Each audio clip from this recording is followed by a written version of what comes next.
I've been going on about bliss and happiness in all my posts, in the recent posts on like social media, and wondering, if everybody's chasing, we all like bliss junkies, chasing bliss everywhere, and looking for bliss in everything, and what we're chasing really is looking for happiness that is permanent. We want permanent happiness. We're sick and tired of all the changing stuff going on.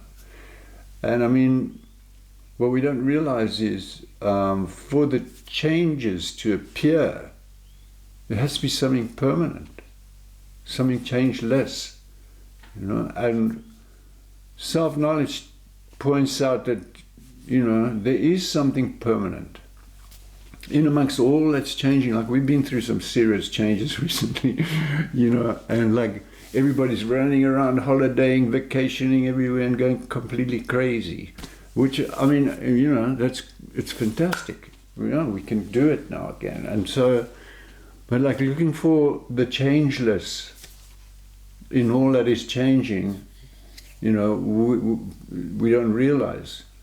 To be changeful, in other words, for change to occur, there has to be something permanent.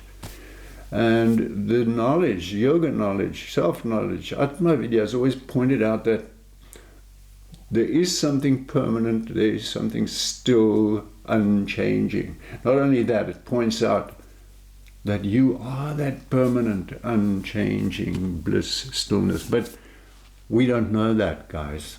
And no matter how much how orgasmic we get with our experiences out in the world right now,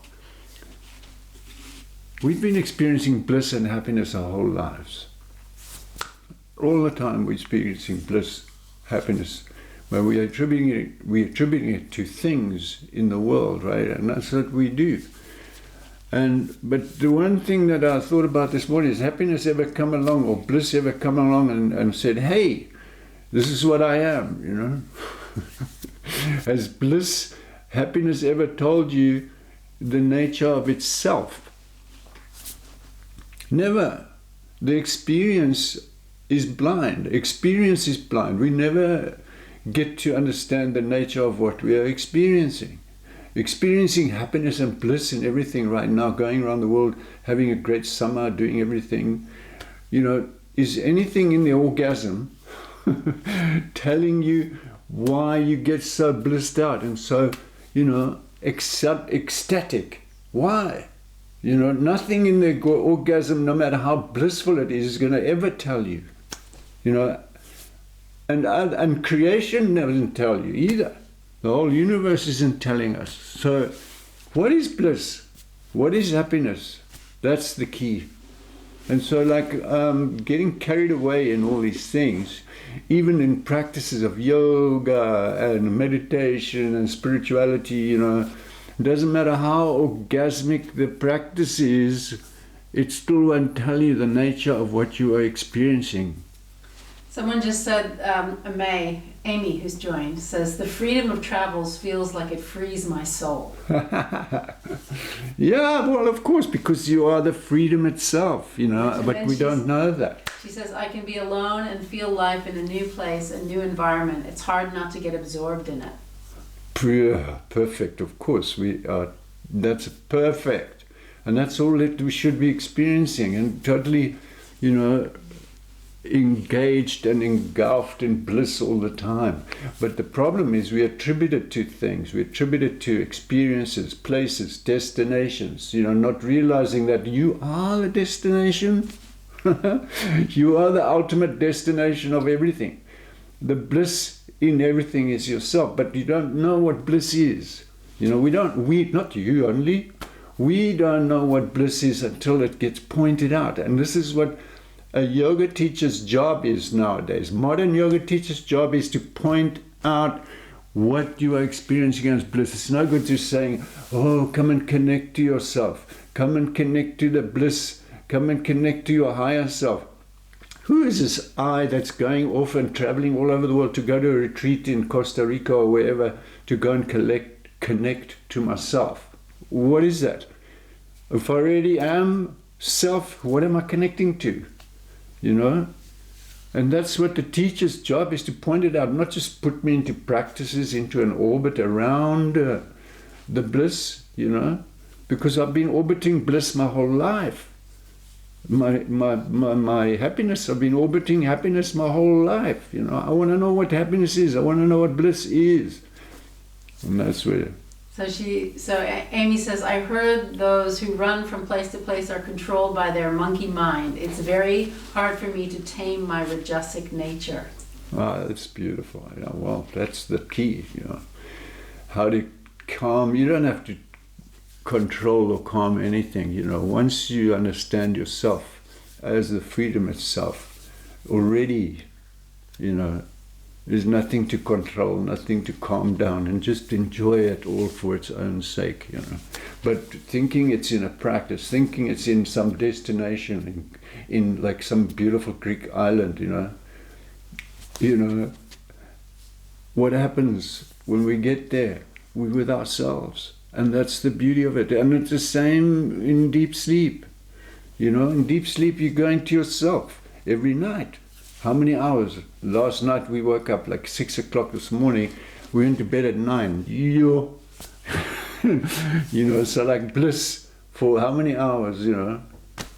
So I mean, and then what we do is we chase that bliss every day. So what needs to be, instead of introducing us to bliss packages, you know, packaged bliss, teachers should be introducing us to the bliss itself. And that's what yoga is. It's like Patanjali says in the 3rd verse, Sutra, Tadadrashtu Swarupe Avastanam.